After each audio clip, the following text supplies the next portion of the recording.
welcome back. And let you guys know what is going on. So the last video I posted was my live pregnancy test at 10 days past ovulation.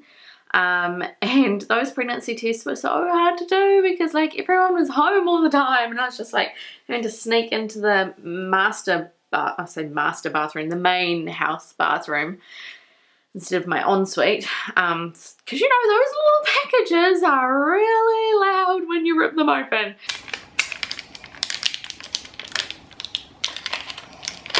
Like, you don't realize how loud stuff is until the house is dead quiet and you're like trying to be sneaky. You just can't do it. It's like and I'm like, oh my gosh, I swear Martin can hear me from the other side of the house. So yeah, it was really hard to do. But so both of those tests were obviously negative.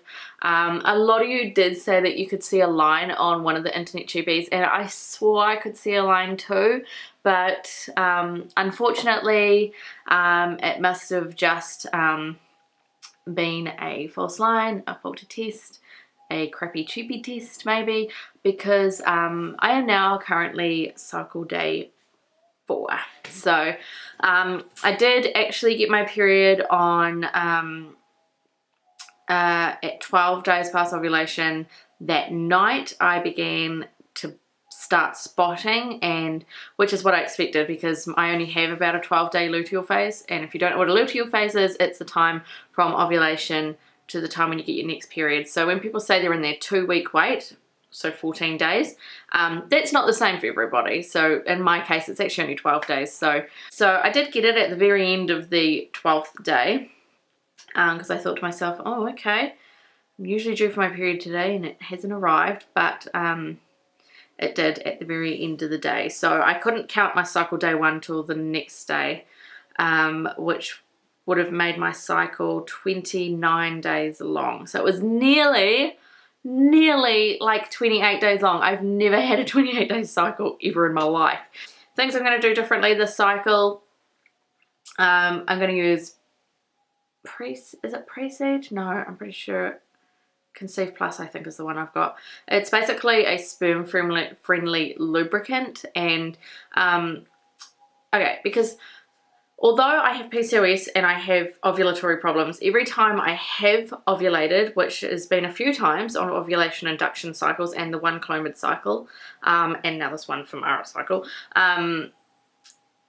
I just don't seem to get pregnant. So although when I ovulate I don't get pregnant, the doctors have said, you know what, you might also actually have unexplained infertility.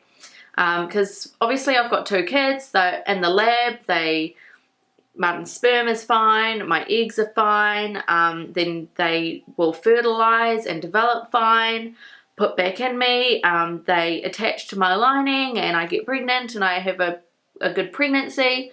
You know, all in the lab, all of that works.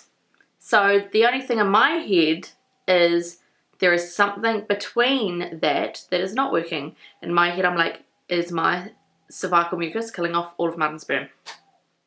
You know, that's really TMI, but is it? I don't know.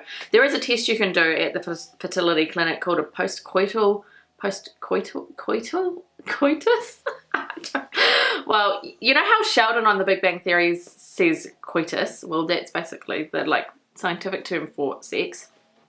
So there is a post-sex test you can do, which is when you have sex, you go to clinic and they do swabs and they see if the sperm is actually swimming through your cervical mucus or not. That's why women watch their cervical mucus throughout their cycle, because it changes throughout your cycle. Sometimes there's none. When you're really fertile, it's meant to be like an egg white consistency. It can be creamy, it can be watery. So basically the thinner and waterier and more egg white it is, the more fertile it is, because it's easy for sperm to swim through. And you can also have pH imbalances and things like that. There's just so many things in like your vagina that could like kill off sperm and you'd never even know. But I've got a brand that I've got, which we didn't use last month, so maybe we'll try this month and see if that's the golden ticket to getting me pregnant. So that's the plan. I'm gonna see if I ovulate around cycle day 15 again, or if I even ovulate at all, because Clomid, my very first cycle I ovulated, every cycle after that I didn't. So that's kind of my fear this month, is is it going to work again continually? So, alright guys, you know, I'm not too upset that the cycle didn't work. I'm just hoping it will work at some stage. Gotta stay positive. So, yeah, thank you guys so much for all your support over the past couple of videos. I do read all of your comments and I really wish I could respond to all of them, and I do try, but yeah, I just want you to know that I do read every single one of your comments, and I really appreciate them, and glad that you are watching and following along on our journey and sending us all of your well wishes and prayers.